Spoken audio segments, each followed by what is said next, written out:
Welcome to Eklavya study point and I am Sachin. And आज की इस वीडियो में मैं आप सभी को क्लास 12th की ज्योग्राफी से जो आपकी सेकंड बुक से 10th चैप्टर है ट्रांसपोर्ट एंड कम्युनिकेशन, इसके इंपॉर्टेंट क्वेश्चंस बताने वाला हूं जो कि आपके टर्म 2 के एग्जाम्स के लिए काफ़ी ज़्यादा इंपॉर्टेंट रहने वाले हैं। तो चलिए वीडियो को स्टार्ट करते हैं। आपको बताना चाहूँगा, if you have any query और if you have any doubt you can follow me on Instagram. मेरा यूज़र नेम आप सभी के सामने लिखा हुआ है।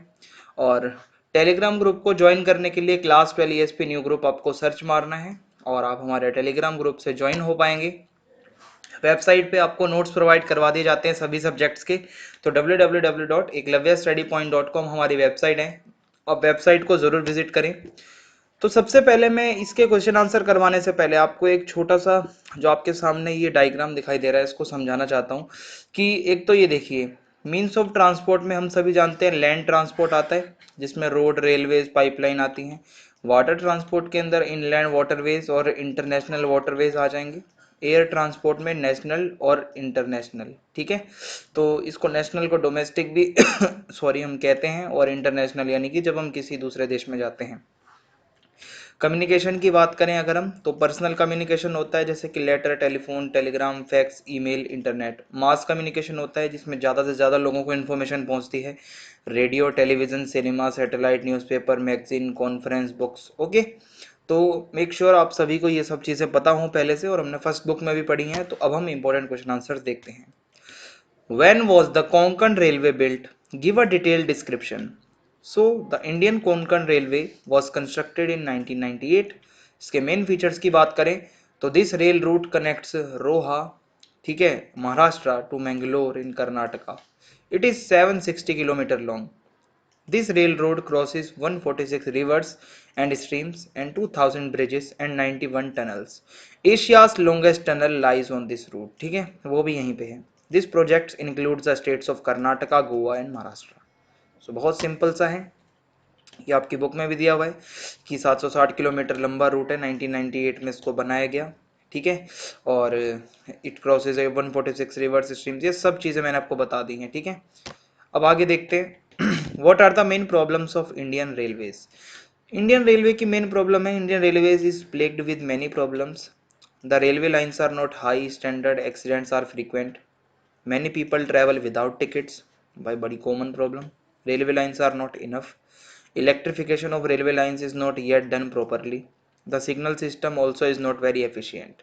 तो ये कुछ प्रॉब्लम्स हैं हमारे इंडियन रेलवे की। What is free air policy?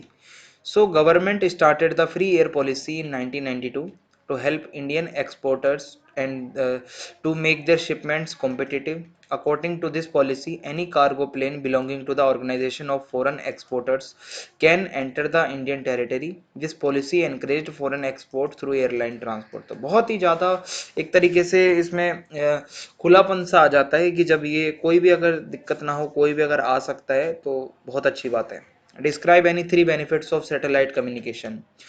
Satellites are modes of communication and they also regulate other means of communication. Satellite आप सभी जानते ही हैं। Continuous availability of view of a wide area using satellite is important for economic and strategic reason. Satellite views हम देखते हैं। Weather forecasting, सब सैटेलाइटिंग जो है, सैटेलाइट इमेजेस से ही ये सब हमें पता चलता है। और डिजास्टर्स को मॉनिटर करने के लिए भी सैटेलाइट है।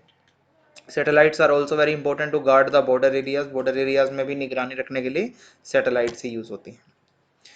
Growth of transport and communication system in urban areas is giving a rise to many kind of problems. Transport communication के ग्रोथ से क्या प्रॉब्लम हो रही है? तो सबसे पहली problem traffic jam, environmental pollution, whereas in mountainous and plateau regions other kind of problems are arising due to unplanned development of transport. That 2013 Kedarnath disaster was a consequence of it, ठीक है। The development of transport and communication in urban areas is leading to many kinds of diseases like mental stress, high blood pressure, anxiety. urban ecology जो है ये भी बहुत ज़्यादा affected हो रही है। तो इस तरीके से when and why the BRO यानी कि Border Road Organization established. So the Border Road Organization BRO was established in May 1960 for accelerating economic development and strengthening defense preparedness through rapid and coordinated improvement of strategically important roads, ठीक है।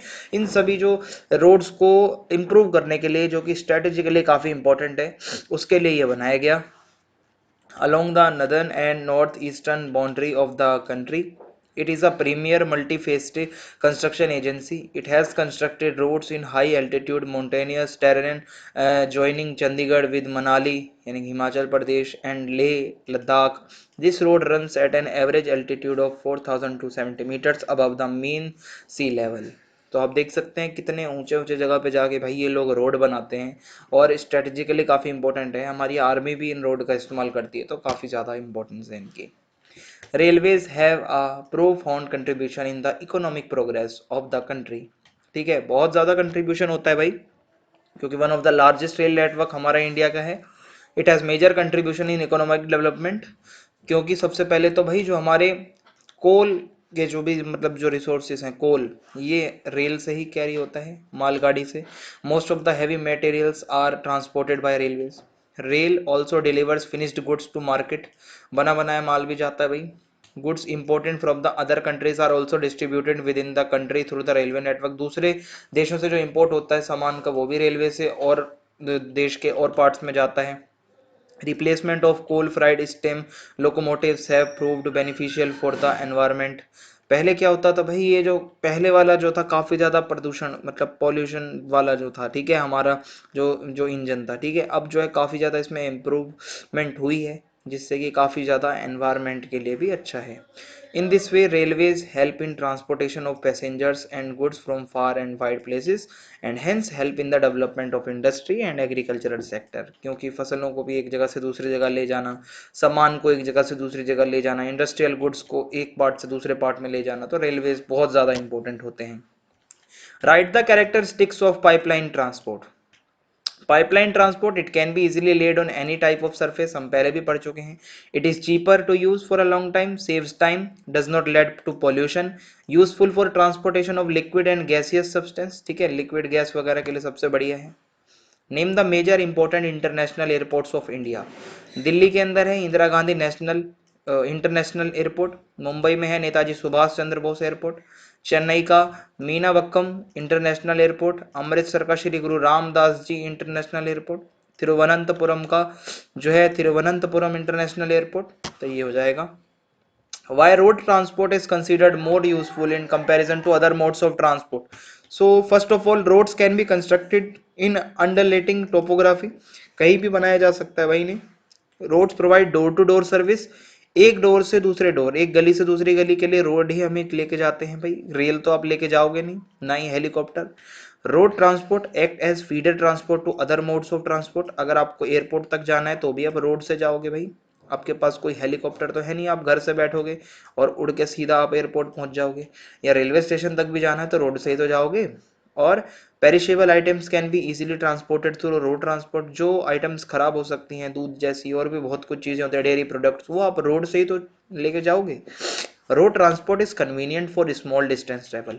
छोटे travelling के लिए हमेशा road ही अच्छे होते हैं। Internet is the most effective and up to date personal communication system. बिल्कुल सही बात है।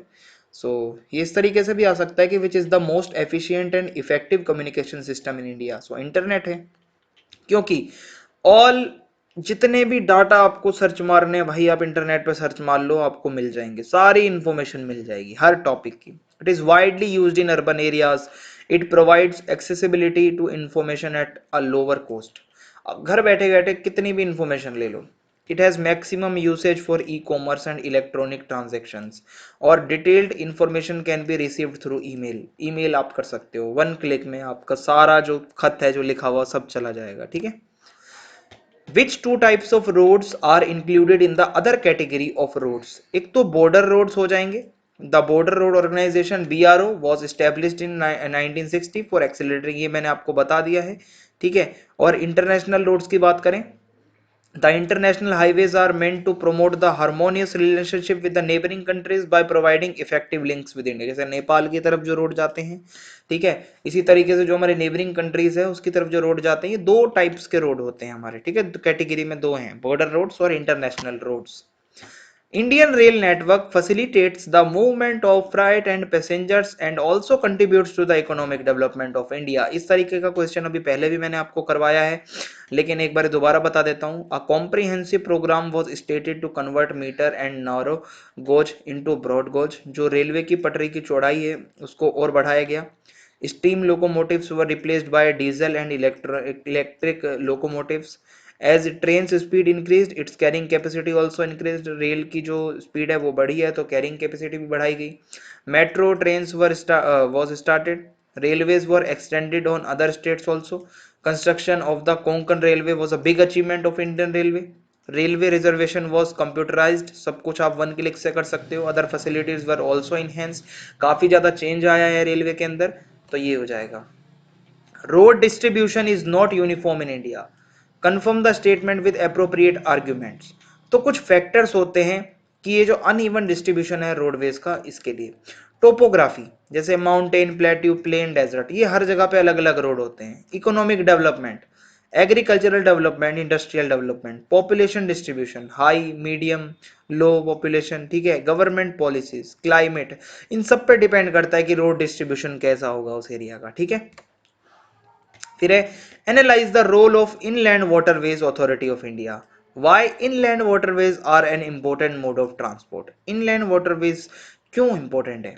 So for the development and maintenance of the national waterways, the Inland Waterways Authority of India was established in 1986. The authority declared 5 waterways as national waterways. 5 waterways हैं हमारे. The authority also identified 10 waterways which will be upgraded. Importance क्या है इसकी? This is cheap means of transport. It is convenient for heavy goods. It is fuel efficient and eco-friendly mode of transport. An important mode of transport for passengers as well as freight. ठीक है. और अब है why rail transport remains the main mode of transport for the general public in India. हम आम लोग जब दूर जाना होता है तो रेल से ही सफर करते हैं, हवाई जहाज में हर कोई तो नहीं जा पाता.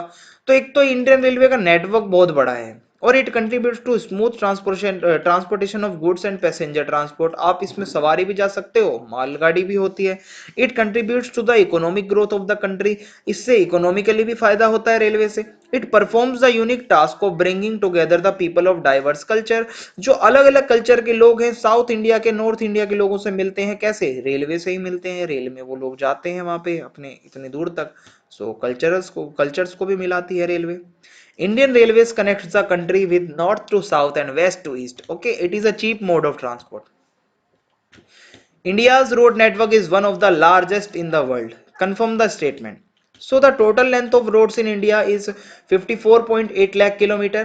About 85% of the passengers and 70.5% of the goods are transported through roads. The roads were concentrated in urban areas. शहरी इलाकों में ज़्यादा है, रूरल एरियाज में थोड़े कम है. Many projects and policies were implemented for the development of roads.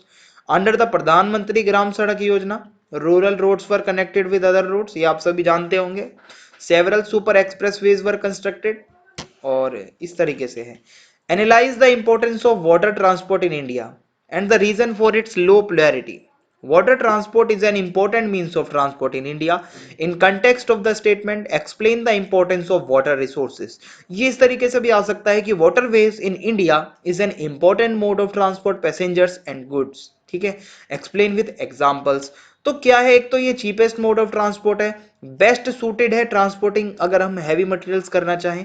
There is no need to construct a route for this mode of transport. सीधा भाई अपना चले जाओ और कोई सड़क तो बनानी नहीं वाटरवेज के लिए.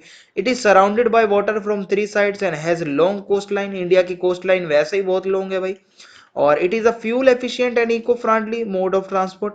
Waterways contribute about 1% to the country's transport sector. This includes river, canals, back water and narrow culverts. ठीक है, यहीं से तो ये सारी जाती हैं जो हमारे जहाज है पानी के.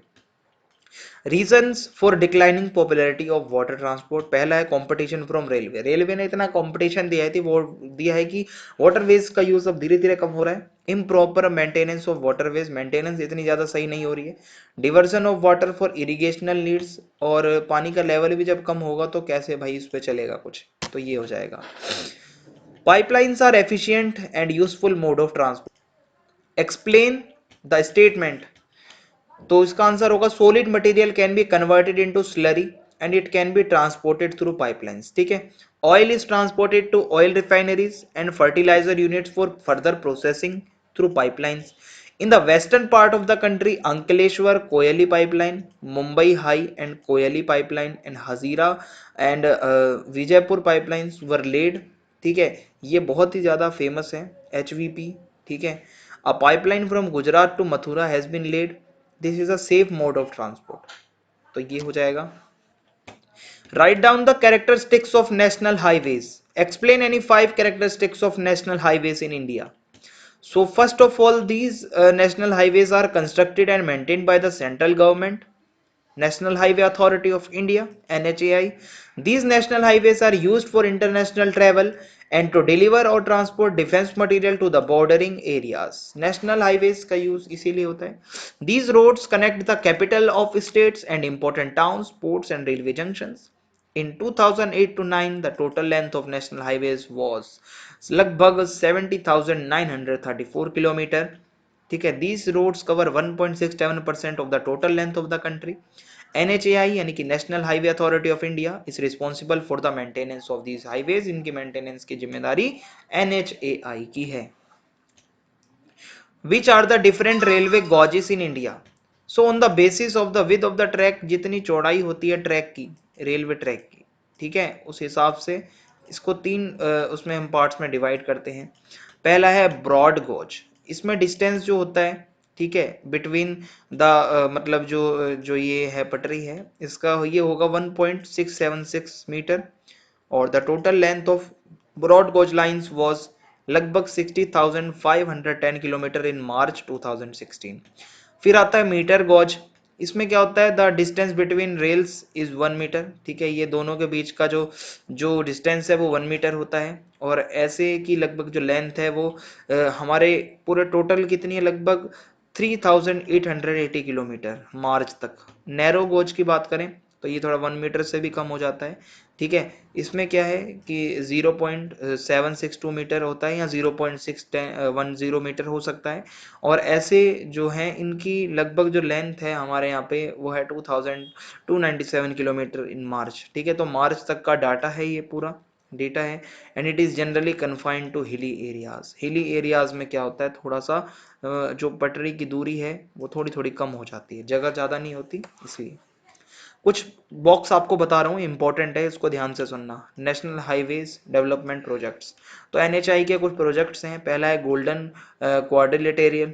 ठीक है, इसमें जो बहुत ज़्यादा इंपॉर्टेंट है ये golden quadrilateral in comprise construction of 5,846 kilometre long 4-6 lane.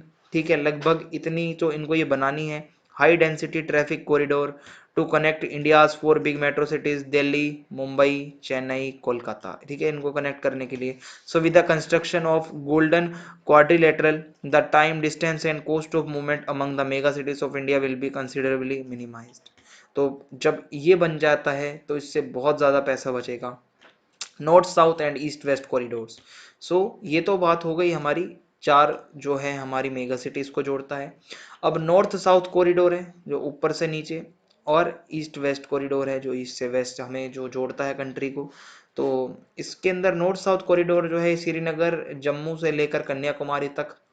ठीक है, लगभग 4,076 किलोमीटर. और द ईस्ट वेस्ट कॉरिडोर जो है इसकी बात करें तो सिलचर असम से लेकर पोरबंदर गुजरात तक लगभग 3,640 किलोमीटर की रोड लेंथ के साथ. ठीक है, कुछ रेलवे जोन्स और उनके हेडक्वार्टर्स बता रहा हूँ. इनको टोटल 16 जोन्स में बांटा गया है. Central eastern, east central, east coast, northern, north central, north eastern, north east frontier, north western, southern, south central, south eastern, south east central, south western, western, west central. तो ये सारे इनके headquarters याद रखना, इंपॉर्टेंट चीज़ें हैं ये सारी. नेशनल वाटरवेज का फोटो मैंने लगा दिया है, इसको पढ़ लेना, इंपॉर्टेंट बॉक्स है, यहाँ से भी क्वेश्चन आ सकता है. ठीक है, और हिस्ट्री ऑफ इंडियन एयरलाइंस ये बता देता हूँ. 1911 इसमें क्या हुआ, air transport in India was launched between Allahabad and Naini. 1947 air transport was provided by 4 major companies, namely Indian national airways. ठीक है, Tata sons limited, air service of India and Deccan airways. तो ये कुछ थे। 1951 four more companies joined the service, Bharat airways, Himalayan aviation limited, airways India and Kalinga airlines. 1953 air transport was nationalised and two corporations, air India international and Indian airlines were formed. Now Indian airlines is known as Indian. ठीक है, airlines हटा दिया है इसके अंदर से जो word है। तो ये इसकी हिस्ट्री थी जो मैंने आपको बता दी। मास कम्युनिकेशन सिस्टम पे क्वेश्चन आ सकता है, तो रेडियो वाला टॉपिक आप जरूर पढ़ लेना। रेडियो ब्रॉडकास्टिंग सिस्टम जो है ये पूरा ये started in 1923 by the radio club of Bombay. ठीक है, काफ़ी ज़्यादा इसकी इंपॉर्टेंस थी सोशल कल्चरल लाइफ के लिए, क्योंकि ज़्यादातर लोगों के पास यही होता था। All India radio broadcast a variety of program, बहुत सारे प्रोग्राम आते हैं रेडियो पे, education related, entertainment related, sports related, news related, सब कुछ आता है इसके अंदर। ठीक है, और पार्लियामेंट्री सेशंस भी आते हैं। टीवी की बात करें तो ये भी आप सभी जानते ही हैं, टीवी वाला टॉपिक भी आप जरूर पढ़ लें, ये इंपॉर्टेंट है, यहाँ से क्वेश्चन आ सकते हैं। ठीक है, तो आज की इस वीडियो में इतना ही था। कमेंट करके जरूर बताएं आपको वीडियो कैसी लगी। चैनल को सब्सक्राइब करना ना भूलें, ज़्यादा से ज़्यादा वीडियो को शेयर कर दें और बेल आइकन को दबाना भी ना भूलें। जय हिंद, जय भारत, बहुत बहुत धन्यवाद आप सब।